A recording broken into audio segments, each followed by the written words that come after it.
Holy terminology is not always easily comprehended, and the categorization of those events that contradict the laws of nature is something that took up the time and energy of several medieval theologians.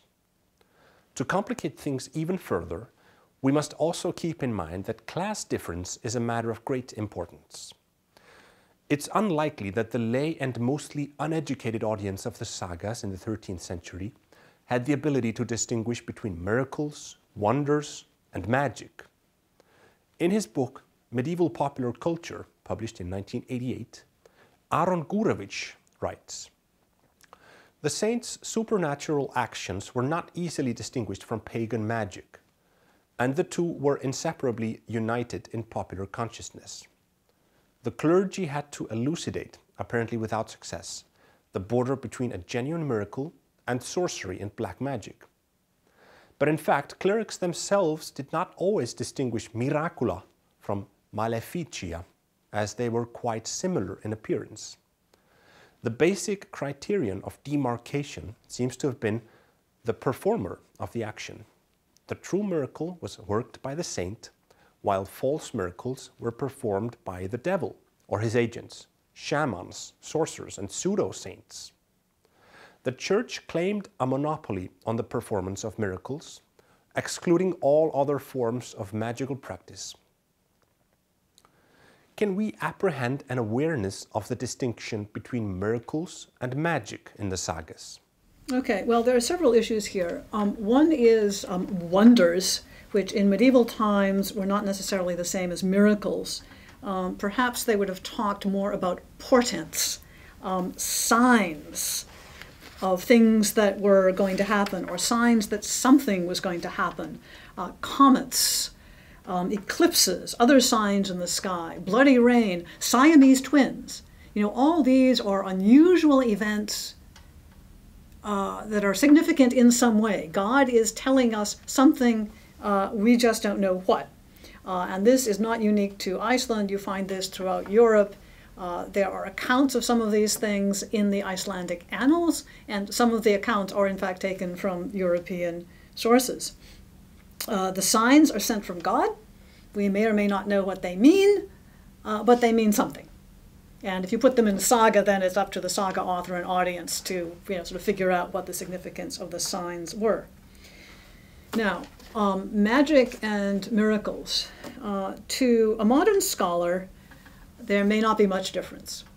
Okay? In Gisla Saga, Oeðbjörg walks around a house a few times, counterclockwise, widdershins, and this results in some snow melting and an avalanche that kills 12 people. In the saga of Jón Ögmundarson, Saint Jón walks around the gallows where someone has been hanging in his cloak, as I mentioned before. He walks around the gallows the right way around, clockwise, 3 times, and when the man who has been hanging on the gallows for 3 nights has been cut down, he's absolutely fine. He's still alive, okay? Except for his feet, which were a little bit stiff because they stuck out from under the cloak. To us, we may not see a difference in this. To medieval people, this is the power of good versus the power of evil. It's not the same thing at all, even though it might look that way to us. It's been argued by Francois Dillman that as far as medieval Icelanders were concerned, magic may have been a bit more prevalent before the conversion, but basically it's just a separate area of knowledge like skaldic poetry or law. Okay, it's something you study, and in itself it's neutral. It's neither good nor bad.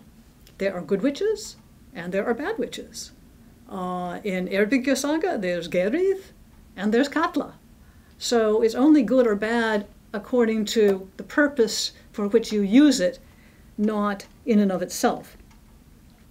Miracles, the ones you find most often in the sagas, and this is going to be mostly the hagiographic sagas, generally involve specific supernatural aid. Somebody calls on a saint and says, if you will cure me or cure my cow, or if you do whatever the person needs done, I will take a candle to your church. Or I will recite the Pater Noster 5 times every Wednesday.